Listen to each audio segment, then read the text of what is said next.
Belakangan ini, saya sering merasa heran setiap kali membaca berita. Hampir setiap beberapa waktu, selalu ada kasus korupsi baru yang muncul. Yang membuat saya semakin heran, pelakunya seringkali bukan orang yang tidak berpendidikan. Mereka cerdas, memiliki jabatan, bahkan memahami aturan lebih baik daripada kita.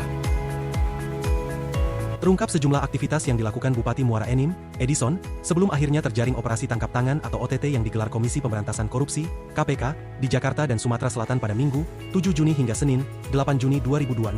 Salah satu fakta yang paling menyita perhatian publik adalah, Edison diketahui baru saja menghadiri kegiatan anti korupsi yang diselenggarakan KPK di Palembang, hanya 5 hari sebelum dirinya ditangkap.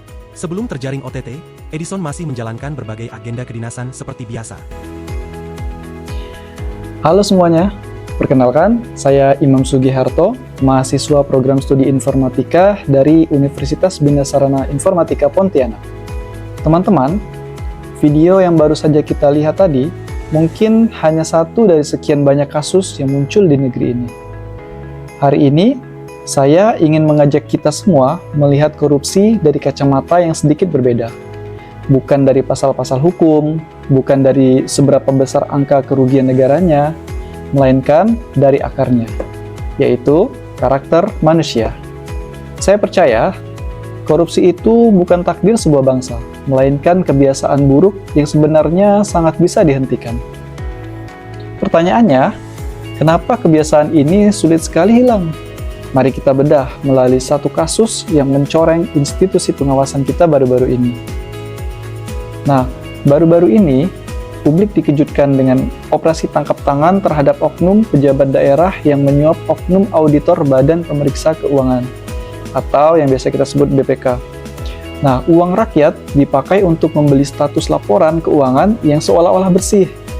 Jika kita berpikir kritis, apa sebenarnya yang salah di sini? Apakah para pejabat dan auditor itu kurang pintar? Tentu tidak. Mereka adalah orang-orang yang berpendidikan tinggi, cerdas, dan paham aturan.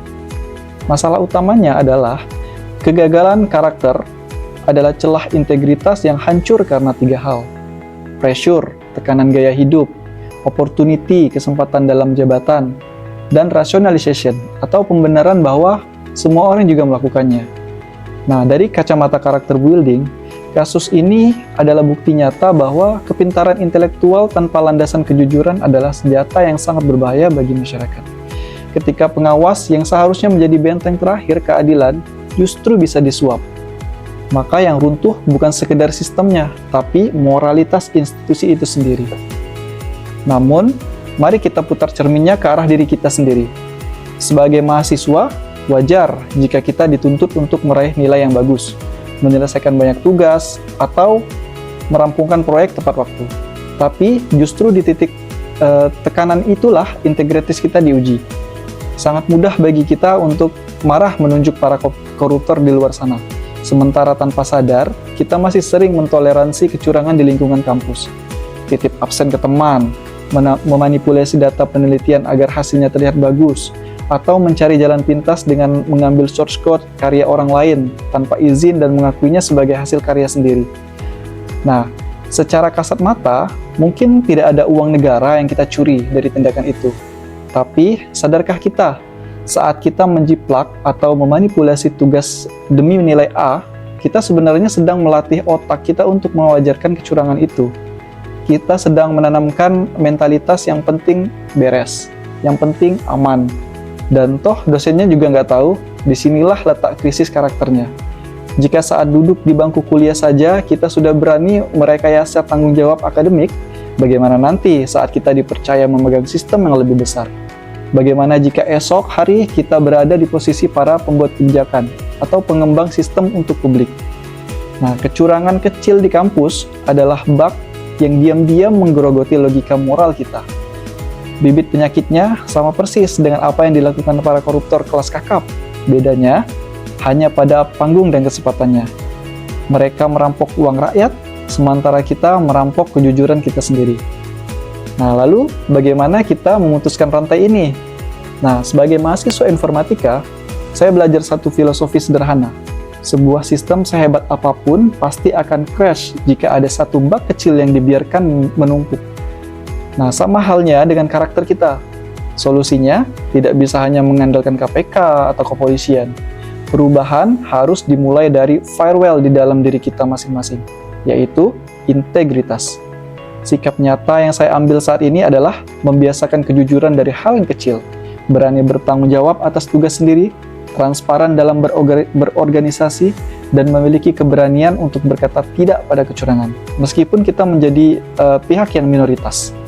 Nah, pada akhirnya, ijazah dan gelar sarjana nantinya hanyalah selembar kertas yang membuktikan bahwa kita pernah duduk di bangku kuliah.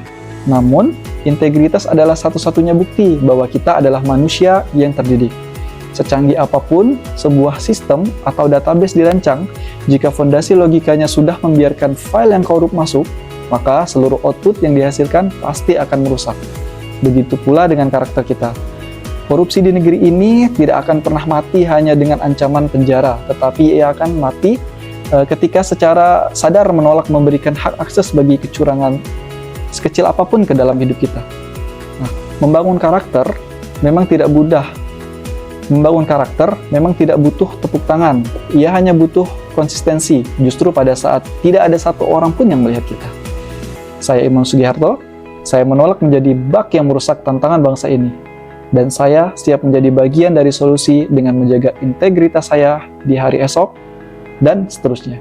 Terima kasih.